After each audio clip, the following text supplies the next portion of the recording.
Good morning. Can we just keep singing? Amen. We have that opportunity tonight. Just a little reminder there.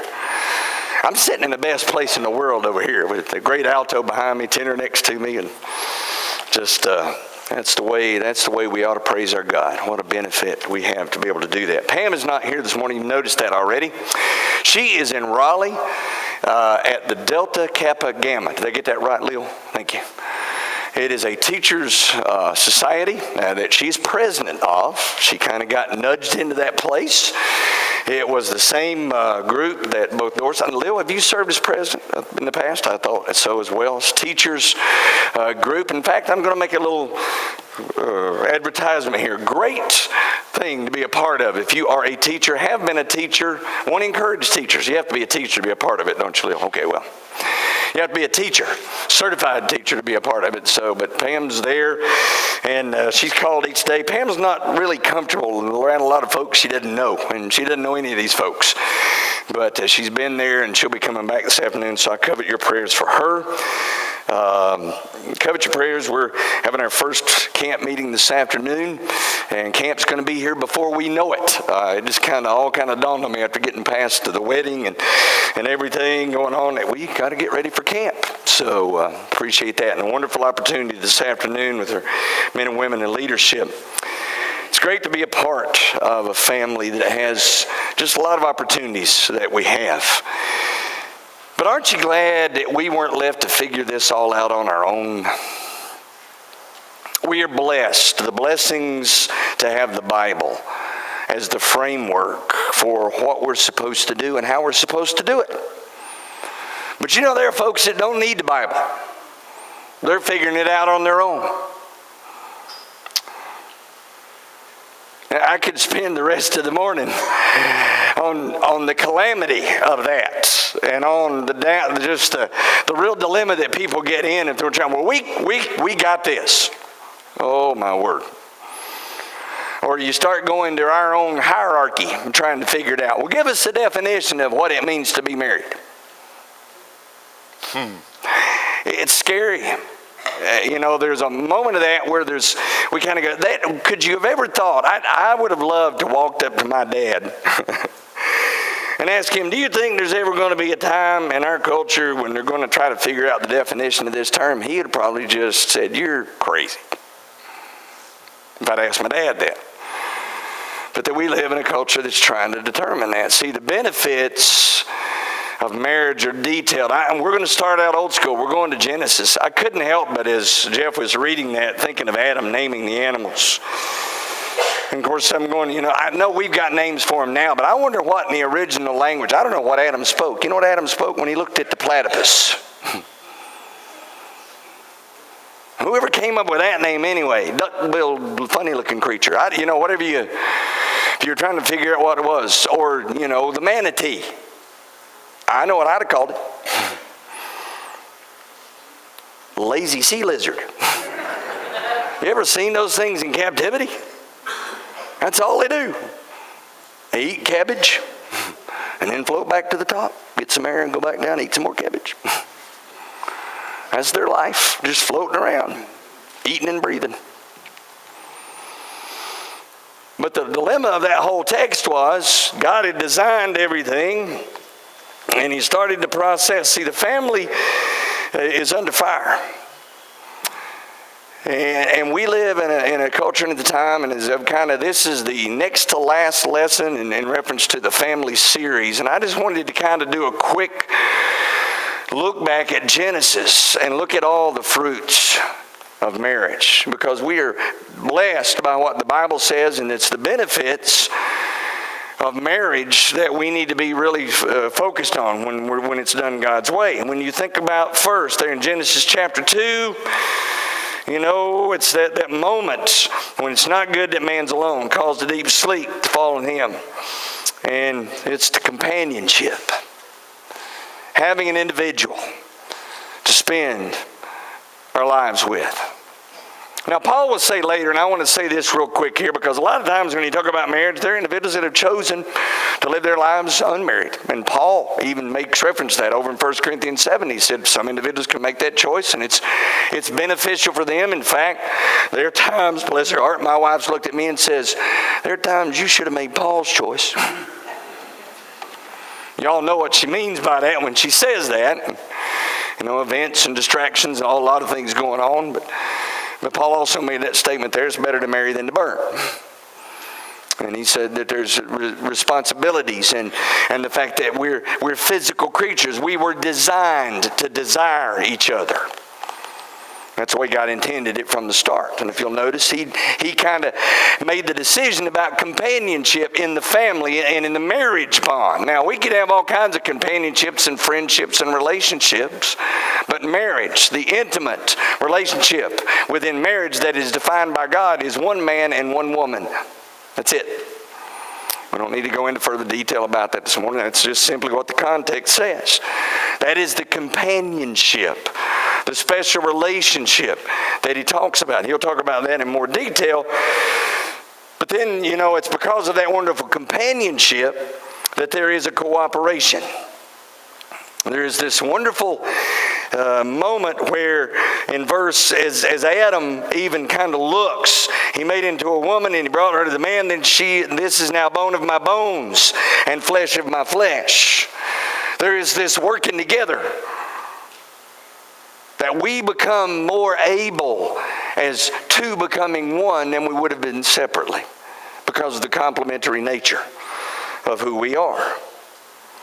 And it is that complementary factor of finding the person that helps us be a better individual and stops us from being the individual we would have been on our own. Have you ever thought about that? Those of you that are married, who would you have been without the person that you chose?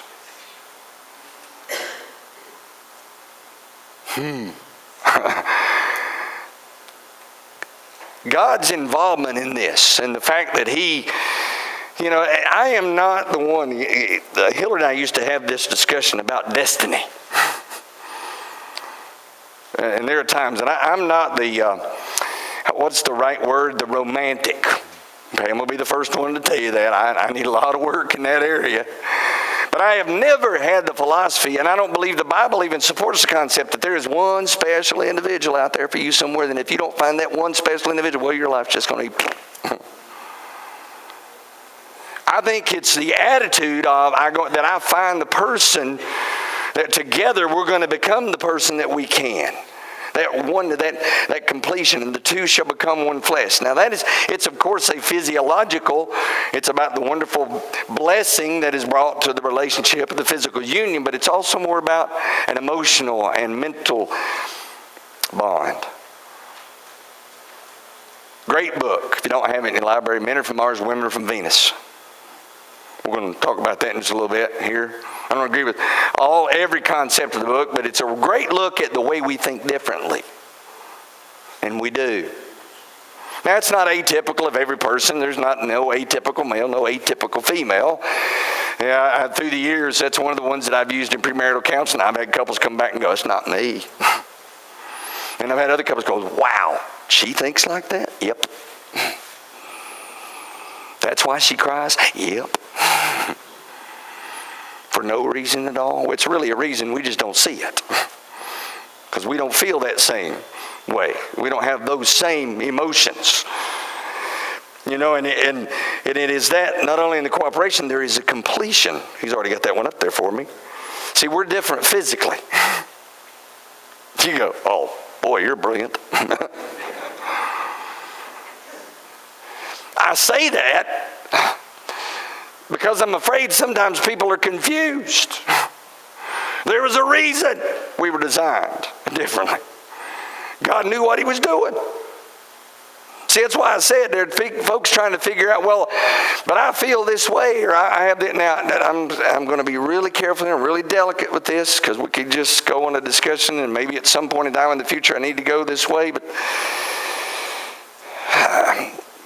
God designed us, male and female, for a purpose.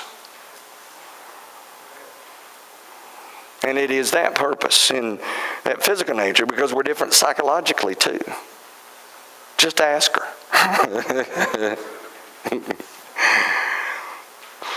And it is that marvelous difference that meets the needs of the family. It is the ability, when you think about, she shall be called woman because she was taken out of man. It is this beautiful moment of not only the physical design, but the psychological design, and the superiority and not that's the wrong word.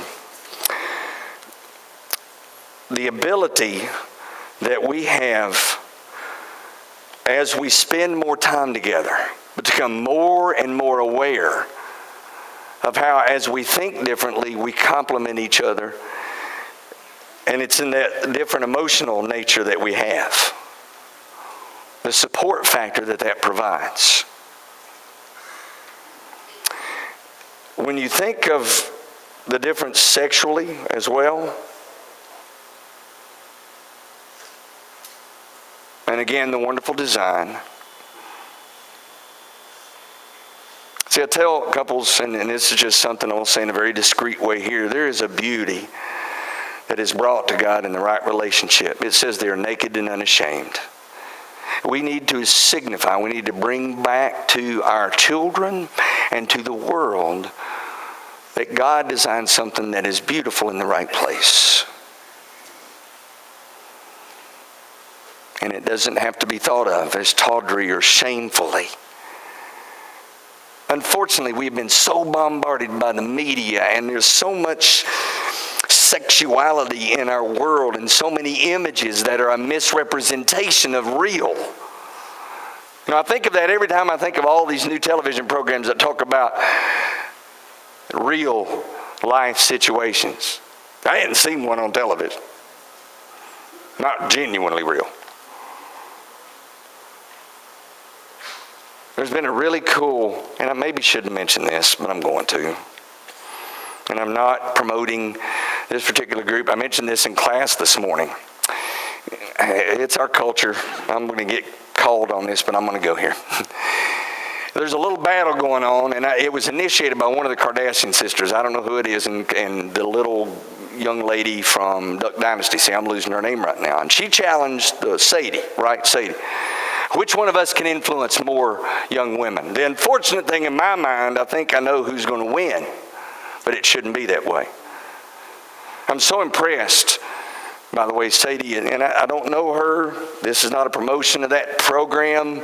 It is just so cool to see a young lady step up and say, I'm going to choose God's way. And that's the best way. And not afraid to say it, and saying it with a lot of conviction and a lot of energy. Confidently saying it, not ashamed of it. You see, we're different relationally as well. Conversationally, I skipped that one, didn't mean to. And relationally as well.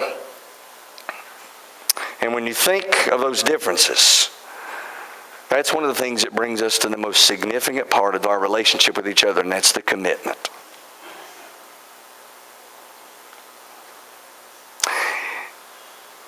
It should be different in the Lord's church than it is in the world, but it's not. Why? I'm talking about the ratio of staying committed, staying married. It's unfortunately because the world has infiltrated the church. It's unfortunate because we're not as distinctive from the world as we need to be. We maybe don't declare and remain steadfast. And make sure that we understand that what God said in the beginning still applies in 2015.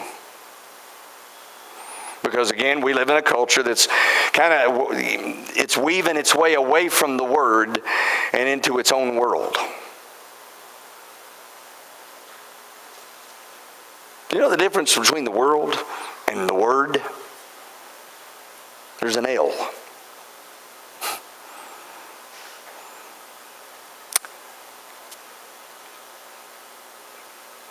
People are leaving the Word. and they're going on their own pursuits, on their own journeys. And all of those are dangerous and devastating.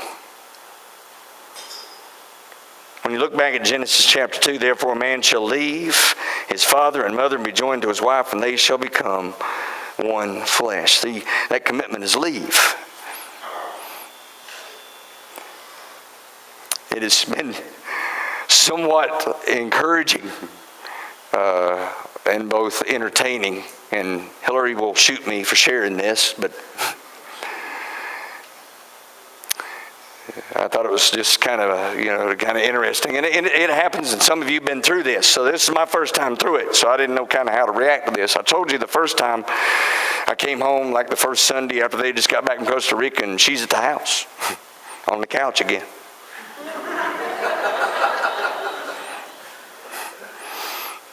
I looked at her and I said, wait a minute, explain something to me. I thought you were supposed to be in Mount Holly. Now, she said this tongue-in-cheek. She said he left me. Then she smiled and said he had to go get something at their apartment where they used to live. I proceeded to call him. Now, I said, excuse me, but I think you left something here that's yours now. We all kind of got a kick out of that, but I believe in practicing that. Pam looked at him and said, no return policy. Because that's the way God designed it. We are supposed to leave father and mother. Now, that doesn't mean they're not still there for support. They're not still there. I mean, I feel so jealous of so many of you guys who have had your parents for a long time. There are so many times in our married life I would have loved to have been able to call my dad. He died before we were married. And there are many times I should have had somebody to call and would have made better decisions had he been alive.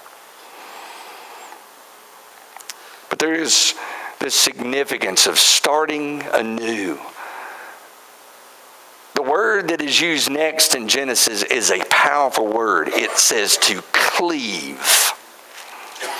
It literally means to latch. It means to fix yourself on. And it's not. It is a sense of. It's the sense of commitment that we have seen in years past. I've thought back in my own history, the blessing that I've had at the long longevity of the individuals in our family. I'm not saying that there aren't members within our family who have unfortunately been divorced and have had, but for the most part, we've had the 40s and the 50s, 60s that have stayed together. And I think back, I guess one of the most impactful ones I remember was my grandmother and my grandfather on my dad's side. My grandmother was just hard to live with.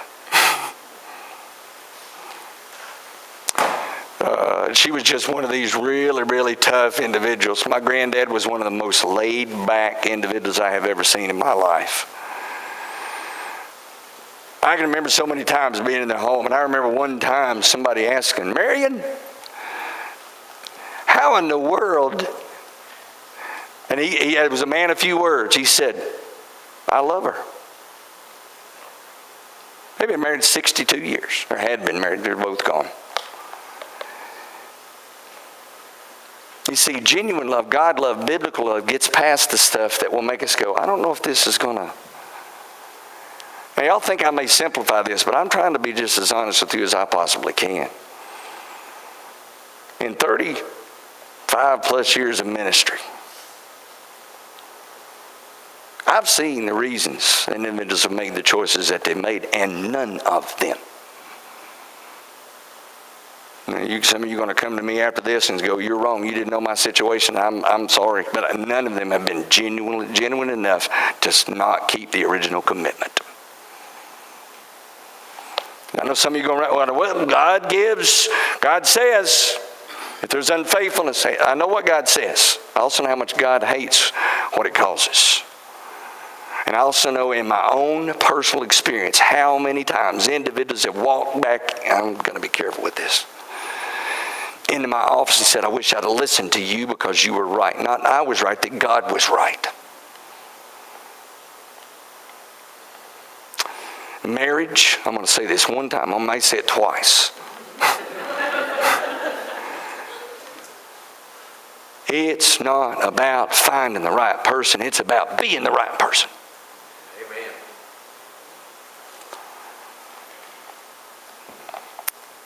It's about being the right person. And doing what you tell God you're going to do. Staying. The consecration that is provided. God knew what he was doing when he brought people together and said, I want you to do together what you could have never done separately. I know that's true. No doubt. No doubt in our family. I hope it's true in yours. On my own, none telling. Because of a patient, encouraging, patient individual in my life, God has been able to use me in ways I never thought possible.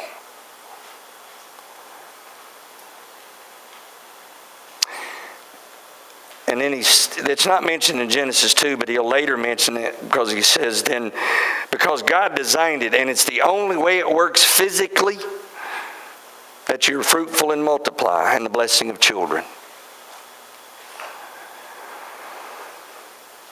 You see, the fruits of marriage are that we need to bring people into this world that are going to make a difference in the world. Because the world desperately needs a future of people who are committed to him. And that starts at the home. It's the part of the church as well, but the home is the bedrock. A Christian home is the bedrock of any society.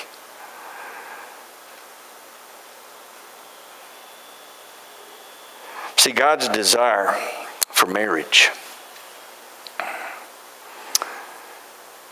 is that it's one woman for one man for one lifetime, in a way that communicates, here's the way it was originally designed. His desire and his design. What a blessing it is to do things God's way.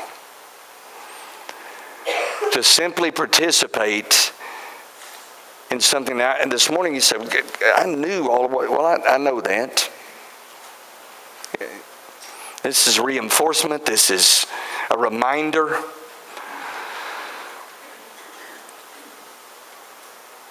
But here's, I guess, the take on that, and that is, if we don't emulate that into the world, if the world doesn't see that members of the family of God are committed, consecrated, ready to do whatever is willing, and see that it works, then they're going to keep going off on their own search. I read a little blurb this morning. The world, there are individuals in the world that are looking for the right way to go. They just don't know it. They're pursuing it in so many different ways. I'm afraid sometimes they see so many disgruntled Christians, they say, that's Christianity, I don't want it. We should be the happiest and the most effective people in the world when we do things God's way. Families under fire.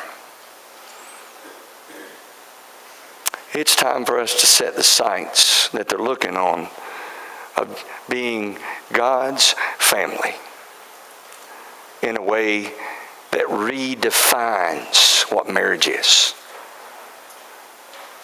There's no need for a group to determine it. It's already been set. May the church of the next generation and this generation be that group of people. If you have a need this morning, initial penitent faith, confession, and baptism, a decision to be restored to your relationship with God. There's a beauty of the fact that in Ephesians he says, I speak in a mystery of Christ and the church, that we're the bride.